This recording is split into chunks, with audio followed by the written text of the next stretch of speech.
Magical thinking is usually considered a bad thing, but kids who are being emotionally neglected sometimes develop a powerful capacity to see love where there is no love. Did this happen to you? When bad things were happening and a parent hurt you or abandoned you or told you that you were worthless, if you had stayed present in your body, feeling everything, lucid in those moments, you would have had to absorb that blow. You would have had to take it in your tender heart, and it's so unthinkably painful that it could have shattered you emotionally and psychologically. And if this happened to you when you were small, your brilliant little child's mind did something extraordinary to protect you from the unbearable truth that people who were supposed to love you more than their own life were cold-hearted to you or put you in danger and left you suffering. Your awareness shut down the feelings and hardened your delicate capacity to perceive reality. Your reality that was attuned to yourself, to other people, and it shut that down and put it in a safe place in quasi-unconsciousness where it would be safe for later. Later is now, and that may be how you've dealt with experiences that could otherwise have hurt you even more. My letter today is from a woman I'll call Carlen, and she writes, "Hello, Anna. I want your help to understand the situation I'm in because I feel very confused about it and I can't make sense of it. I don't know if I'm deluding myself or if my intuition is right." All right, I've got my fairy pencil here. I'm going to circle things I want to come back to on a second reading, but let's go through Carlen's letter and see what's going on. She says, about 2 years ago, I met a man at an online school for self-development and healing from trauma. He had a dismissive avoidant attachment style. She abbreviates it DA. While I had already done a lot of healing and I considered myself now to have an earned, secure attachment style. Now, attachment styles, if anybody doesn't know, it's sort of a philosophy of what happens to the way that we have relationships as a result of the type of relationship we had with our mother or caregiver when we were a kid. And so dismissive avoidant is somebody who pulls away a lot, doesn't like to commit, feels uncomfortable with the expression of emotion perhaps. And then our letter writer here says that she's done a lot of work and now considers herself to have an earned, secure attachment style. Secure is the ideal of what a person can be if they weren't abandoned a lot or neglected a lot and they just feel kind of okay in relationships and pretty good at spotting red flags. But I would guess that the reason she had to work on it is because it was some kind of insecure attachment style, which can be kind of like putting up with a lot of bad things, chasing after somebody. All right. I had learned a lot about the dismissive avoidance style because 2 of my previous partners had this issue, and I poured my heart to try to understand them and improve the relationships. The relationships still didn't work out, but I felt a great appreciation and care about the challenges and qualities of people with this kind of attachment style. Well, we're going to come back to this. I thought it could work well for me if I found a dismissive avoidant partner who was willing to heal and become securely attached. I was very attracted to this new man I met because he was so dedicated to his own healing. It seemed to have maximum priority in his life, and he said he wanted to overcome the intergenerational trauma from his family and become a good father and husband in the future. We became friends and started having regular video calls that went on for hours at a time. We talked about what we wanted in life, and the more I got to know him, the more I saw our values, goals, preferred lifestyle, how we wanted to raise our future children, all aligned very much. I could not believe someone like that actually existed, and that I could have found someone so compatible with my own values. However, we lived in different countries and different continents, but he does not live in his country of origin. He moved a few years ago, and he's only been living in the region he is in now for about 4 years. He's 32, I'm 39. After a few months, I told him I had romantic feelings for him, and I told him I thought that we were very compatible. To my surprise, he said he was open to talking about us having a romantic relationship. When he had previously mentioned he didn't want long-distance relationships. But it seemed he had assumed in his mind that I would be moving to be with him, but this was not possible for me due to health reasons, and I told him so. After that, he completely shut down the idea of us being partners and refused to consider moving himself, though I tried to come up with alternatives. He told me we could continue to be friends, and I accepted it. I really tried to move on from my romantic feelings for him and see him only as a friend, but it didn't work. And over time, he started to invite me to video call more and more often until we were seeing each other every morning and evening, almost every day, hours at a time. I left it up to him to initiate contact because he was the one who needed more space than me, and I could accommodate that. We built deep trust with each other over time and provided each other with a safe space to explore our feelings and be vulnerable. I'm circling all these words, and I'm going to come back and tell you why. I held space for him for hours while he cried. He told me about his deepest traumas, and he felt safe enough to share in a way he never did with anyone else. He told me he never felt so understood and loved. When he saw me, he told me he felt great joy, and sometimes he even mentioned it felt like heaven. The way he looked at me and these things he said all indicated to me he was in love with me. But whenever I mentioned it, he denied it and said he had already told me we could not be more than friends. But his pull toward me was very strong. We tried to put up boundaries and see each other less often, but then after a while, we ended back to seeing each other every day by his own initiative. I said yes because I felt so happy to spend time with him. I wanted it too. We had few conflicts because we understood each other well, and we had compatible values, and when a conflict did arise, we used the tools and we both had learned to overcome it relatively easily and quickly. I never knew a relationship could be so joyful and easy. We grew together and brought out the best in each other. I felt free to be myself with him. I felt accepted and loved for who I am, and he said he felt the same. I was everything he said he wanted in a partner, yet he didn't want me to be his partner. I was so confused. That word, okay? He told me he never had a romantic relationship before and had only been in love once in his life with a woman who rejected him. They never dated. He was still grieving that after more than 3 years. He said before doing this healing work, he couldn't even imagine living with a partner because he needed his space and independence, but recently the desire to have a partner and live with a partner had been very strong for him. After 1.5 years of this going back and forth, him pulling me close and telling me we should be only friends, when I pointed it out to him that he was treating me as his girlfriend, I decided that it was best for us to go no contact and move on because I could not stand it anymore when he started talking about wanting to find a partner who was not me and potentially dating other women. It's been 6 months since we broke up our friendship, and we've been in absolute no contact for 3 months. I still miss him every day, and I remember all the beautiful moments we shared and how peaceful, joyful, and safe I felt with him. We're going to come back to that.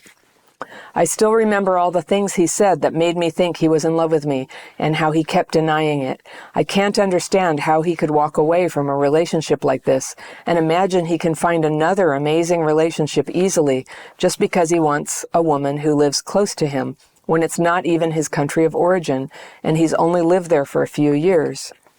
I've been looking all my life, working so hard to heal myself and to make relationships work. And I never found anything comparable to what I had with him. Really. I don't think I will find it again, being realistic. Honestly, I hope you don't, because you're missing the forest for the trees here, but we'll get back to that. I tried meeting new men, but they were disappointing and behaved in unhealthy ways that I'm not willing to tolerate anymore. I decided to stop looking for a new partner because it just feels like a waste of my time and energy. I need your help to give me perspective. Am I just deluding myself here thinking he is in love with me? When I asked him to give me a list of reasons why he didn't want to be my partner because I was having difficulty moving on, he refused to give you a list of reasons. He never gave me a straight answer and got triggered and defensive whenever I tried to talk about it. The only clear reason was the distance, but to me that does not seem like a reason enough to give up the love of your life. This is an issue we could overcome if we worked together, but he didn't want to. I just feel so confused. Confused comes up again. And I can't make sense of this situation. How do I move on? How do I open myself to love someone new again when even this beautiful relationship that was more than I ever hoped for also didn't work out? It all just feels pointless and hopeless. I hope you can help me. Carlen. All right. Carlen, I can help you. I think you're not seeing it. Your perspective is hurt right now by what you've been going through. You've been in a deep, deep state of crap fitting. Crap fitting is where you fit yourself to an unacceptable situation or person or both.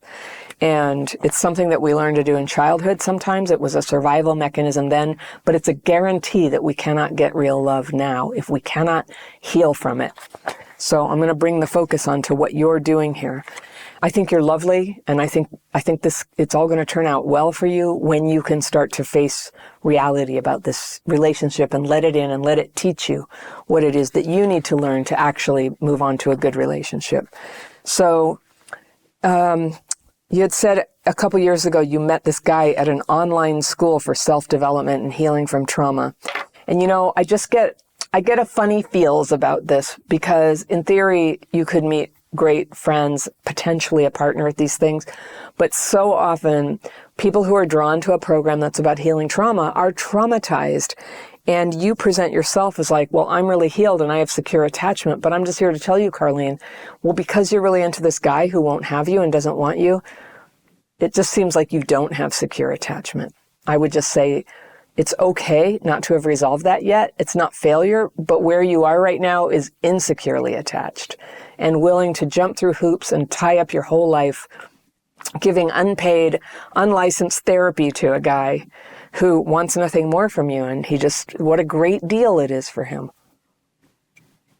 I'm always scoffing at that saying, why would the farmer buy the cow if he can get the milk for free? But if the milk is therapy, well, there you go. Why would he get help for himself when somebody will just listen to him and love everything he says and exalt it and think it's this amazing two-way relationship, right? But actually, you keep saying it was so whole and wonderful. And I'm just going to go through and read you other things you said that just contradict yourself there, which is why you feel confused, because you're having trouble. I guess it's called cognitive dissonance. You're having trouble facing the reality that this is a miserable situation for you. And you want to magical think it into this really great thing. And I think we often do that when we have trauma wounds. It's really common because we don't want to leave. We have to, if it's the writings on the wall, this relationship is not going anywhere. He's going to leave you for somebody else, right?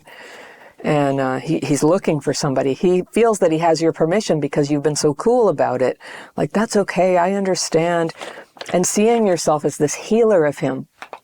So I just want to tell you, you're showing lots of signs of codependent behavior, of like, if I could just get him to heal, meaning become the person who's in love with me, which is not the same as healing. Healing for him might be being honest that that's not how he feels, not getting into a relationship with somebody he doesn't feel that for.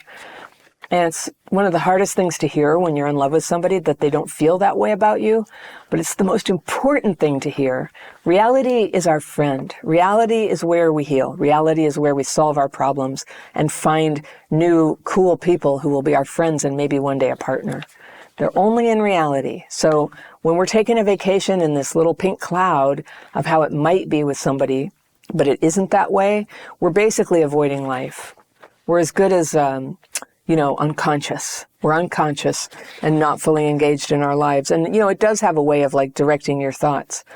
There were a couple things here too that I thought that were a little bit glossed over. So the one was, he has a dismissive avoidant attachment style, and you thought that would be good because you could heal together. That sounds suspiciously like a fix people fantasy, which is really unhealthy. And for anybody who's on the receiving end of that, I would recommend to them, don't get together with somebody who's getting all the meaning in life from fixing you, from being like the angel of your healing. And having lived in California, Northern California most of my life, having been friends with or sometimes connected with these healing communities, this is such a common dynamic. And also where you said you're 39 and he's 32. Like, it's not unheard of that couples would have that kind of age difference when it's the woman who's older. It's not unheard of, but it's a huge risk probability that it's not going to work out for obvious reasons. So there's just all these red flags here. He's much younger than you. He has a dismissive avoidant attachment style. It's just, for me, what sounded confusing was that you're just like, I thought it was great that he had it. Like, dismissive avoidant is considered like one of the hardest attachment styles to try to connect to. If people aren't trying to overcome it and really love you and want to try, I would say chances are zero that it's going to accidentally turn into a great relationship. Yeah, I think so. You were attracted because he was so dedicated to his own healing.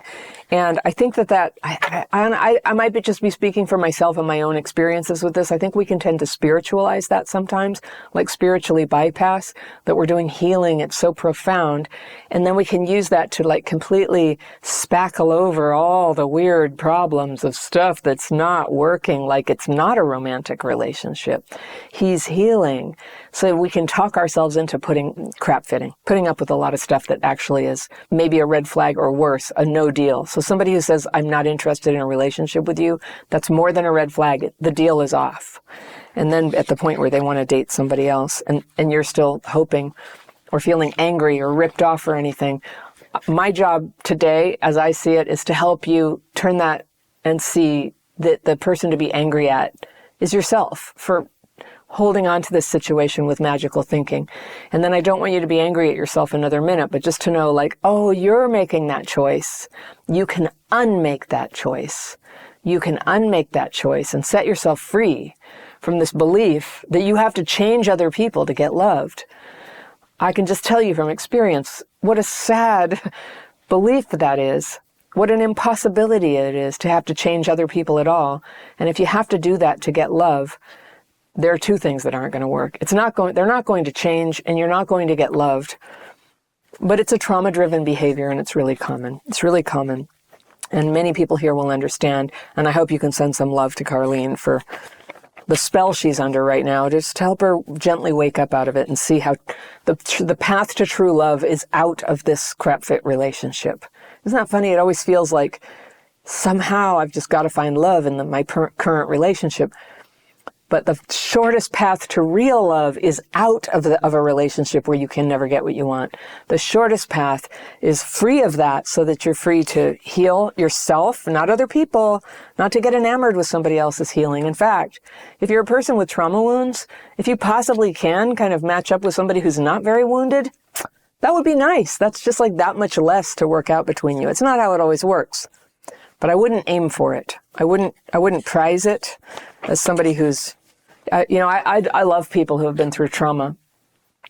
And I would be so sad if I had to go back in time and try to make things work with people who were totally living their trauma, which I have before. I've been the person, and then I've tried to work it out with other people, and I feel exhausted when I even think about it. And I just want to tell you there's another way. You can heal yourself, and you can get together with somebody who's more or less good how they are, and you accept how they are, and there's not this vision of changing them and having to be their therapist and stuff for them to become available to you. They're available in present time, and they're really interested in you. That is a good situation. And yes, it's very good if they live in the same city as you. So you learned a lot about dismissive avoidance style because 2 of your previous partners had it, and you poured out your heart trying to understand them and improve the relationships.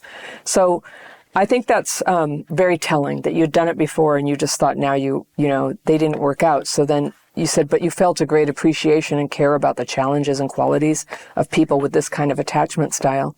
Whatever you want to call their failure to love, care, or be present for you, I would stay away from people who don't love you, care about you, or present for you, and stop trying to be understanding and appreciative of those traits, of those hurtful traits, of you not getting love. Start to be understanding of your own traits, is that you're irresistibly drawn to people who can't love you.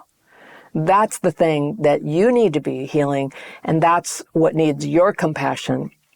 Because how can we possibly face these things if we don't simultaneously just get it? I know why I'm like this. It's really hard. I'm doing it again. I need some help. And I'll say it right here. help for this type of thing requires both tools that are very directly useful to you to stay in reality and keep taking steps towards improvement, and then a community of people, women in this case, who are also on this path of healing and who will help you stay awake and who will befriend you and be your companion when having to face reality means having to give up and go home from somebody you've been dating, to withdraw and hang out with your friends. When you have friends to go back to and life is good with them, it's not so terrifying to face reality with a partner. And I do think that's, especially if you grew up with abuse and neglect, when you end up in this kind of crap fit relationship and you're not getting the love, it can feel so terrifying to leave because you have these abandonment wounds, that make it so emotionally frightening and intense and unbearable to deal with partings, even when you know it wasn't any good, even when you know, like, there's no way I'm going to get that love that I want in this relationship. I need to go, but you can't. So friends are what break that up. So tools to face reality and friends who are in reality with you. So not the kind of friends who are like, oh, they're just pigs, or, oh, people in your situation, there's a whole industry of people who will give them tarot card readings and psychic readings, and even therapists will do this sometimes, enabling a continued obsession with somebody for reasons that we can guess at, but are not healthy. It's not healthy to have somebody who makes money off of your continued attachment to somebody who doesn't want you.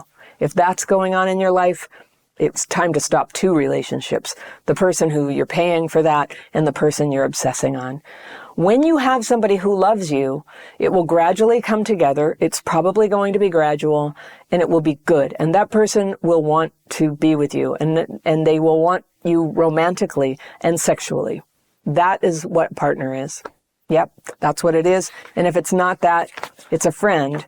And can I tell you something about structured dating? This thing where you guys were on video conference for hours twice a day is enmeshment. And enmeshment starts to cloud everybody's vision.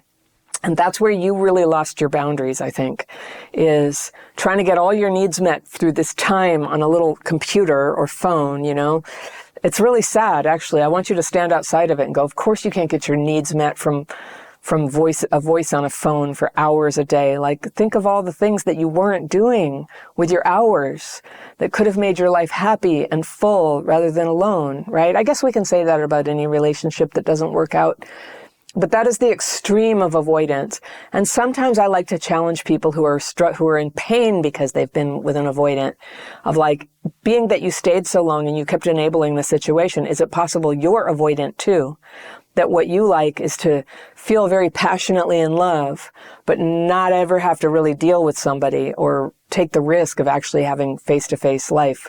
And you say, because of health reasons and I don't understand, you couldn't go to him. And it's totally understandable that somebody doesn't want to change cities for a relationship that's new. It would have to be very serious. So you asked for perspective, and I can just see you had very strong feelings about him. He did not have those about you. He was just very, very happy to, I call this squeezing somebody like a lemon. I have videos about it, where you can macerate the lemon. You can, kind of work it up so that all the cells are ruptured. And when you cut that lemon open, it just pours out all the juice. You poured yourself into him. You used the word pour about your earlier relationships. That's for you. That like life force in you, that thing that you have to give to another person, that's for you until you give it to somebody who is giving it reciprocally back to you. And we jump the gun on that sometimes when we have attachment wounds. We jump the gun. We're just like, I think this is love. It just really, it quacks like a duck. I just know it's love, even though he keeps saying, no, it's not. That's not what I want. But it must be. And I'll pour it out and somehow get it. So yeah, that's insecure attachment in action. You're so not alone with it, but that's why we have each other to go, oh no, that's you losing your life force and losing months of your life, pouring out that energy and time and attention that you could be using to build your health, your financial security, your friendships, your joy, your pursuits, your career, and of course, the possibility of finding that one person that you want to be with forever. So you can't do that when you're pouring all the lemon juice away down the drain. You don't register as available energetically, and healthy people detect that. They just know you're not available. So that's not going to come into your life. So the solution is you do what you did before. You cut it off, and you're going to have to feel those feelings, and you're going to need tools to cope with the feelings. They're just feelings. There's sadness about what might have been, not what was. And yeah, you're missing somebody that you used to talk to every day. But who was blocking you from having real, full love in the physical dimension, in a home with you, making the bed together, gardening, going to the grocery store, spending birthdays together, deciding what you're going to do for Christmas. All of these things are the joys of real life. And to have that with another person is a real and beautiful thing. And marriage, if that's what it is you want, is a completion to that process for those who want it. And I think it's wonderful. Getting married is really great when it's the right person. So I hope you won't pour out any more of your life force. You have this precious thing to give. The love of you is a precious, precious thing. And there are many people who would like to have it and who would treat you very well to have it. Your job is to find out, who are they? Who is that one? And that means kind of sitting back and letting information come to you. There is a way to heal. And this is where I want to tell you that if you recognize signs in yourself that you may have a trauma-driven attachment to people who can't love you back, I have a free download that might help you. It's called Signs of Limerence, and I'll put it in the top line of the description section below this video. And then in the second line below that, I'll put a link to my dating course. Thousands of people have taken this and changed their lives as a result. It's an online course to help you spot where trauma is influencing who you're attracted to and how trauma is blocking you from the committed, mutual, great love relationship that you've always wanted, and what to do so you can create just that. Loving someone who can't love you back is one of the most painful experiences you can ever have. It's called limerence, and it can heal when you can recognize it honestly and take brave actions to break the spell that it casts over your life. You'll need to be brave. You'll need to have supportive people in your life. And with those people, you'll need to start having more connection, more fun, and more courage to keep showing up in your life without the need to escape. This is how we learn to love others and to be loved at last. If you like this video, I've got one that you're going to love right here, and I'll see you very soon. A lot of people are afraid that if they focus on themselves, they'll be lonely or bored or useless or just too consumed with themselves. But when you avoid yourself like this, you lose all your power. And guess what? You become lonely and bored and unable to be useful to anyone.